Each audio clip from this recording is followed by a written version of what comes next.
For many of us, reaching for our phones has become automatic, as unthinking as blinking. Sometimes I'll just unlock my phone and I'll lock it again and I won't even know what I've looked at. All of a sudden I might just go on my phone and think, well, I don't need to go on my phone right now. If I'm crossing the road, I can get distracted by my phone and realise, oh wait, there's a car there. It's as if we're driven by a power beyond our conscious actions. It's not sensational to say our brains are being hacked, because that's pretty much what's happening.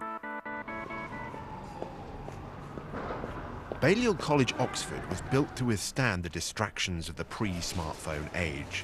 The heavy wooden doors and castellated quad are fortifications against attention hijack.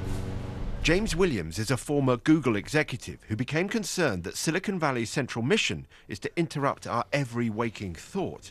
He resigned and now studies at Balliol.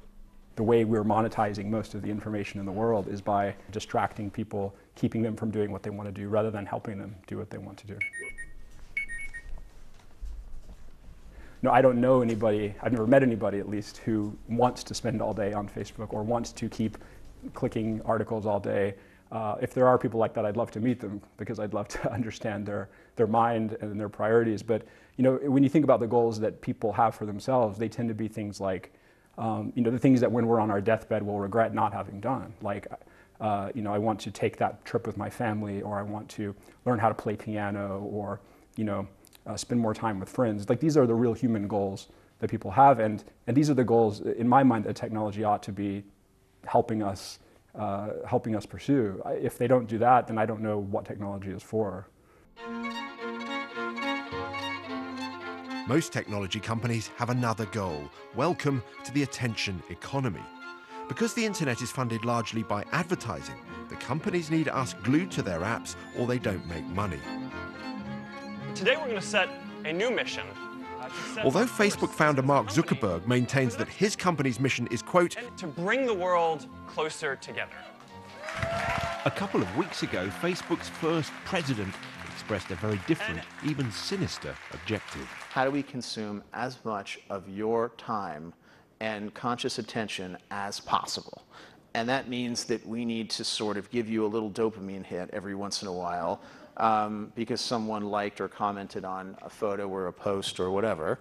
And that's going to get you to contribute more content, and that's going to get you, you know, more likes and comments. I mean, it's a social validation feedback loop that it's like it's exactly the kind of thing that a hacker like myself would come up with, because you're exploiting a vulnerability in human psychology.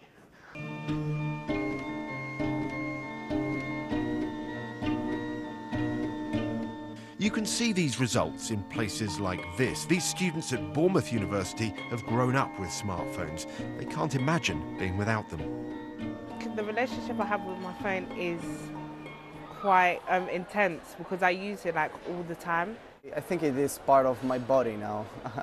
It is always with me. Because I feel like if I don't have my phone with me and everybody's like talking about memes, for example, I wouldn't understand the joke or what everybody's laughing at, because I wasn't on my phone.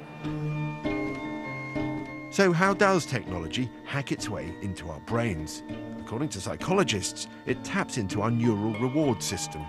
We are driven by natural rewards, and these kinds of natural rewards are very basic rewards. Food, water, sex, these are the sorts of things that are making us happy on an everyday basis. But with technology, some of these needs are almost being replaced by the kinds of social notifications we may receive by the smartphone technology that we are using. So, you know, these are technological rewards that can be given to us, that can trick our brain into having those rewarding moments, into receiving those technological rewards that can make us happy eventually. This is the fundament of our being, though. Those motivations you describe, that's the fundamental operating system of our minds, isn't it?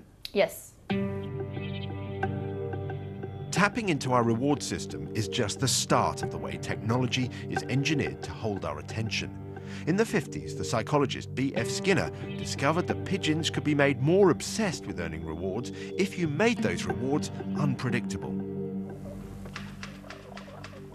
Now that produces in a rat or a pigeon or a monkey and in a man a very high rate of activity.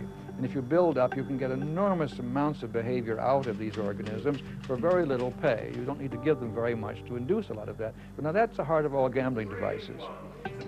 Bingo! So, number 3. The way apps get you to pull down to refresh the screen is based on Skinner's work. It's just like a fruit machine. You pull, it whirs, and you get a variable reward. Sometimes nothing, sometimes you hit the jackpot. There's a whole industry of consultants, of writers who are basically helping people who are designers draw on this big catalog of cognitive vulnerabilities and exploit them for the purposes of keeping us hooked, keeping us using these products. Another of these vulnerabilities is our brain's inbuilt aversion to loss. For example, Snapchat shows what it calls streaks, how many days a message chain has gone unbroken. Facebook is now testing a similar feature. It's all designed to compel you to message, and it works. It's like a fire emoji, and then it'll be like, oh, you've been on the streak for 3 days, and then you want to sort of like compete like with other people, like, oh, how many streaks do you have? And you just feel like you have to reply, and when it goes low, like you're about to lose the streak, it tells you, so then you feel the need to, even if you weren't going to message them anyways or send any pictures, you feel the need to. Smartphones also exploit our brain's inbuilt drive to finish things. If you remove the cue that we've reached the end, well, we just keep going. A food psychologist discovered that when a soup bowl was fitted with a hidden tube that kept it topped up, people would drink pints and pints of soup in an effort to finish the bowl. That's why the Twitter and Facebook feeds never end. We never get a cue to stop. And it's why video sites like YouTube and Netflix will start the next video even before the one you're watching has finished. Before I know it, I've been on my phone, like on YouTube, watching videos back to back for like 2 hours. When you do actually sit down and try and calculate the hours, you realise how much time has been wasted on things that you could have been doing that were productive. Really? You feel like you're... So why don't you stop? I don't know.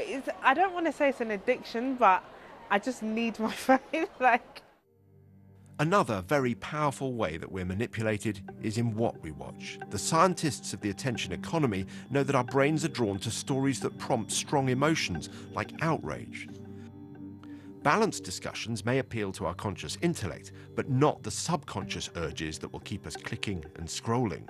So that is what we're served, a diet of outrage. And it doesn't matter if the stories are fake or real, they all serve to grab our attention. Even reputable news organizations are having to adapt their coverage to compete. In the 30s, a former student at Balliol College, Aldous Huxley, predicted a world where manipulation and distraction combined to create a happy, docile populace incapable of self-government. One way of looking at this is that the attention economy is a kind of denial of service attack against the human will. And that has big implications in our own lives because there are things we want to do today, this week, this year, but it has big political implications because, the will of the people is the basis of the authority of democracy. And if that's being undermined, our political systems, the possibility of democracy is very straightforwardly being undermined.